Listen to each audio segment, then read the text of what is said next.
J'ai alors accès à la présence de Dieu. Et quelque chose d'extraordinaire s'est passé, physique, dans le temps. La Bible nous dit que le voile s'est déchiré du haut en bas. Qu'est-ce que ça veut dire? Les amis, c'est plus le souverain sacrificateur. Tout le monde a accès à la présence de Dieu. Et là, dans le royaume des cieux, pendant que l'accusateur était à la droite de Dieu, Jésus-Christ s'est présenté devant Dieu avec nos péchés, les vêtements sales. Il s'est présenté devant Dieu. Voici Seigneur, j'ai accompli. J'ai accompli cela, Seigneur, la Pâque fut accomplie dans le ciel. Et Jésus-Christ a dit, et Dieu a dit quelque chose de merveilleux. Ôtez-lui ses vêtements sales. Ôtez-lui ses vêtements sales. Et donnez-lui des vêtements de fête. Aïe, aïe, aïe, aïe. Ôtez-lui ses vêtements sales. Ôtez-lui ses vêtements sales. Et donnez-lui des vêtements de fête. Jésus-Christ a accompli la Pâque dans les cieux. Alors, lorsque tu es sur le point de la condamnation, oh là là, le sang de Jésus-Christ a coulé. Le sang de Jésus-Christ a coulé pour toi. Le sang de Jésus-Christ a coulé pour toi. Dans l'Ancien Testament, on avait besoin pour la rémission des péchés. Moi, je vais même dire pour l'oubli. L'oubli des péchés, pour le camouflage des péchés. Parce que dans l'Ancien Testament, l'agneau qu'on sacrifiait notait pas les péchés. Il notait pas. Il camouflait les péchés. Il n'enlevait pas, il les camouflait. Donc, c'est comme une couche de peinture qu'on ajoute, qu'on met sur le mur. Mais dans le Nouveau Testament, Jésus-Christ n'est pas venu camoufler le péché, il est venu l'enlever. Il est venu ôter ce péché-là. À ce niveau-là, la Pâque a changé de dimension. Laissez-moi vous dire que la Pâque, ce n'est plus simplement se commémorer le passage de l'ange destructeur de l'Égypte et la sortie du peuple d'Israël. Non. La Pâque symbolise la crucifixion et la résurrection de Jésus-Christ, qui s'est donné afin d'ôter le péché de l'humanité. Nous allons maintenant voir l'élection dans la Pâque.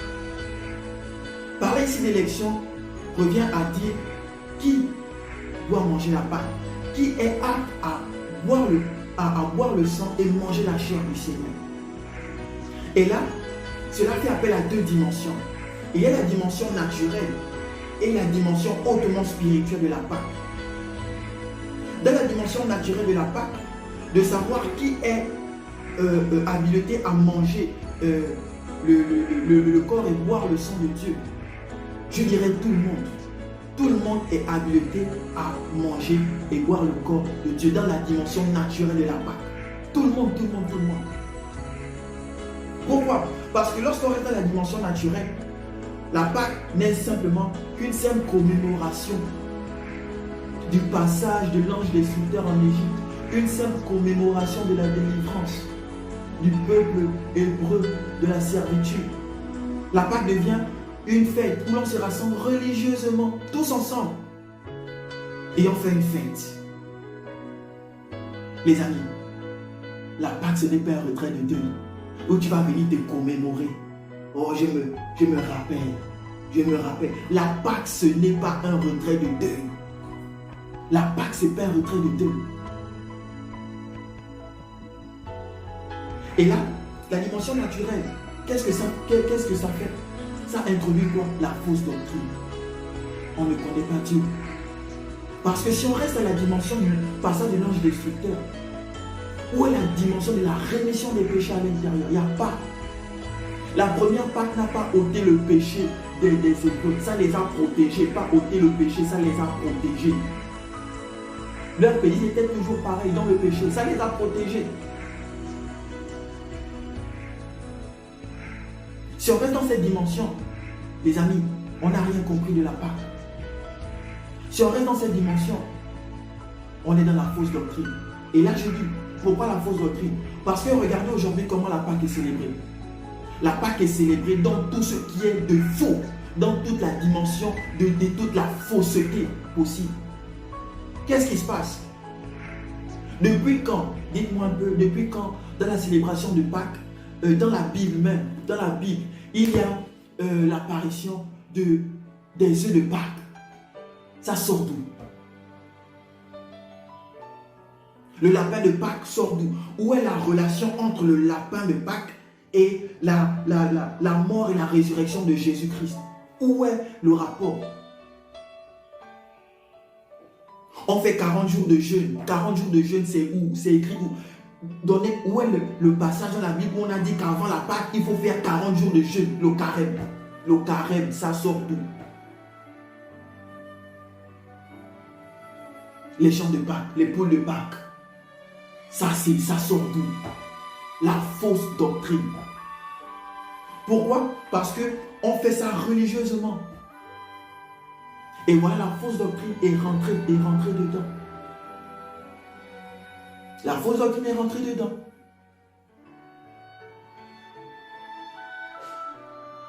Les chants de Pâques. Les amis, lorsque vous faites ça, vous êtes dans tout ce qu'on peut appeler l'erreur. Dans l'erreur totale. La fête de Pâques, ce n'est pas les œufs de Pâques. Le lapin ne pond pas les œufs. Le lapin ne pond pas les œufs. Le lapin ne pond pas les œufs. C'est la poule, ce n'est pas le lapin. La poule donne les œufs et bien d'autres animaux encore, mais pas le lapin. Les amis, c'est ce qu'on fait là. Tout ce qui n'est pas de Dieu, c'est démoniaque. Remettons-nous en question. La Pâque et les œufs de Pâques et le lapin de Pâques et le chocolat de Pâques et tout ça là, il n'y a aucun rapport, ce n'est pas biblique. Si ce n'est pas biblique là, il faut arrêter. Arrêtez. Le salut se trouve en Jésus-Christ, pas dans la célébration de ces choses. Alors nous allons continuer et cette fois-ci, nous allons voir la dimension spirituelle de la Pâque. Ah ouais, la Pâque a une dimension spirituelle. Et là, dans la dimension spirituelle, qui est habilité à manger la Pâque? Les amis, ce n'est pas tout le monde. Prenons le texte d'Hébreux 4,16. La Bible dit: approchons-nous donc avec assurance du trône de la grâce, afin d'obtenir miséricorde et de trouver grâce pour être secourus dans nos besoins. Hébreux 10, verset 22. Approchons-nous avec un cœur sincère, dans la plénitude de la foi, les cœurs purifiés d'une mauvaise conscience et le corps lavé d'une eau pure. Dans la dimension spirituelle, qui est habilité à manger la Pâque? Pas tout le monde. C'est celui qui s'approche de Dieu. C'est ceux qui s'approchent de Dieu. Il n'y a que ceux qui s'approchent de Dieu, qui font la connaissance de Jésus-Christ, qui sont habilités à manger la Pâque. Dans la dimension spirituelle, normalement, tout le monde doit s'approcher de Dieu. Tout le monde doit manger la Pâque. C'est le désir de Dieu que tout le monde soit sauvé. Mais ceux qui mangent la Pâque sont ceux qui s'approchent de Dieu. Avec quoi? Assurance. Avec quoi? Un cœur sincère. Avec quoi? La conscience lavée d'une eau pure. Voici ceux-là qui sont habilités à manger la Pâque. Parce que dans la dimension spirituelle, la Pâque n'est pas une commémoration. La Pâque, c'est Jésus-Christ de Nazareth. La Pâque, c'est Jésus-Christ de Nazareth. Alors quand je mange la Pâque, je me rends compte que Jésus-Christ m'a donné ce corps, m'a donné son corps, afin que moi aussi, je puisse être sauvé. Jésus-Christ a fait en sorte que son sang coule à la croix pour effacer mes péchés. Pour effacer mon péché. Jésus-Christ m'a délivré. La Pâque pour moi est une délivrance, premièrement. La Pâque aussi symbolise l'union de moi avec le Seigneur, l'union de moi avec mon Dieu. À cause de la Pâque, à cause de Jésus-Christ, j'ai eu accès au salut. La Pâque symbolise mon salut. Alors le Seigneur nous demande de nous approcher. Il nous demande de nous approcher. Avec assurance, tout le monde doit s'approcher du Seigneur. Mais malheureusement, ce n'est pas tout le monde qui le fait. Est-ce que nos cœurs sont sincères? Est-ce que nous avons l'assurance lorsque nous venons devant le trône de Dieu? Est-ce que nos consciences sont lavées d'une eau pure? Parce que laisse-moi te dire que la Pâque, le pain qu'on mange à la Pâque, ce n'est pas le pain du boutiquier. Ah ouais, si tu pensais que parce que tu allais acheter le pain là, à la boutique, que c'est le pain du boutiquier que tu manges à la Pâque, tu as fait faux. C'est un symbole. C'est le symbole du corps. Si tu pensais que c'était le vin, que tu prends le vin pour t'enivrer, mon frère, tu as fait faux. C'est un symbole. C'est un symbole. La Pâque symbolise Christ, l'agneau de Dieu, sacrifié pour moi. Et celui qui s'approche dans cette dimension spirituelle et qui mange le corps et qui boit le sang de Dieu a compris c'est quoi la vérité, a compris c'est quoi la réalité. Il est dans le vrai. La pensée d'aujourd'hui, l'élection dans la Pâque, nous a permis de comprendre deux choses. Premièrement, la dimension dans laquelle nous devons manger la Pâque, qui est une dimension spirituelle. Et deuxièmement, qui sont les personnes habilitées à manger la Pâque? Et nous avons dit que les personnes habilitées à manger la Pâque sont ceux-là qui s'approchent de Dieu. Selon ce qu'il est écrit dans Hébreux 4,16 et dans Hébreux 10,22. La Pâque, c'est Christ.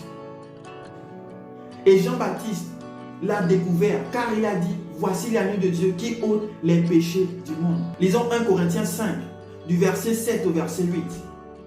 La Bible déclare: faites disparaître le vieux levain, afin que vous soyez une Pâque nouvelle, puisque vous êtes sans levain, car Christ, notre Pâque, a été immolé. Christ, notre Pâque, a été immolé. Christ, notre Pâque, a été immolé. Verset 8. Célébrons donc la fête, non avec du vieux levain, non avec un levain de malice et de méchanceté, mais avec les pains sans levain, de la pureté et de la vérité. Alléluia. J'aime ce verset. Christ, notre Pâque, a été immolé. Christ, notre Pâque, a été immolé. Et ensuite au verset 8, célébrons la Pâque, non pas avec le vieux levain, non pas avec les fausses doctrines, non pas avec la vieille doctrine, mais avec le nouveau levain. Non pas avec un levain de malice, non pas avec un levain de malice, non pas avec un levain de méchanceté, mais avec le nouveau levain, avec la parole de Dieu. Le défi d'aujourd'hui, ce défi spécial Pâques, le tout premier défi que je lance, c'est se rapprocher de Dieu. Voici le défi. Rapproche-toi de Dieu. Si tu penses que tu es suffisamment près de Dieu, je vais te dire une chose. Tu n'es pas encore près de Dieu. Tu n'es pas encore suffisamment près de Dieu. Rapproche-toi de Dieu. Et toi qui ne connais pas encore le Seigneur, toi qui ne le connaissais pas mais qui suis cette vidéo, il y a encore la possibilité de se rapprocher de Dieu. C'est encore possible et c'est nécessaire pour toi de le faire, de te rapprocher de Dieu. Voici le défi. Nous allons faire cette prière. Seigneur Jésus, je te remercie. Merci Seigneur parce que tu es notre Pâque et tu as été immolé pour nous. Seigneur, ton sacrifice à la croix m'a sauvé, m'a racheté Seigneur. Alors que j'étais sous le poids de la condamnation, alors que j'étais sous le joug du jugement, tu es allé Seigneur sur le bois du calvaire. Tu es allé mourir Seigneur pour mon péché et tu m'as sauvé. Et grâce à ton salut Seigneur, j'ai la possibilité de me rapprocher encore de Dieu. Alors que j'ai cette assurance-là, à chaque fois que je viens dans la présence de Dieu, et que mon cœur soit sincère, et que mes pensées soient pures, purifiées dans le nom puissant de Jésus-Christ. Amen. Nous nous retrouverons dans une prochaine vidéo spéciale Pâques avec un nouveau défi. Mais d'ores et déjà, je vous souhaite à tous une joyeuse fête de Pâques. Joyeuse Pâques à tous. Aussi, Je vous exhorte de profiter de ce temps de confinement pour passer du temps dans la prière, pour passer du temps dans la méditation. Rentabilisez vos temps de prière avec Dieu. Rentabilisez vos temps d'intimité avec Dieu. Rentabilisez vos moments de connaissance avec Dieu. Vous savez une chose, vous savez quoi même? C'est que le salut est plus près de nous que le coronavirus ne l'est. Oui, le salut est plus près de nous que le coronavirus ne l'est. Alors, profitez aussi de ça. Faites des vidéos, écrivez des exhortations, évangélisez. Prêchez la bonne nouvelle.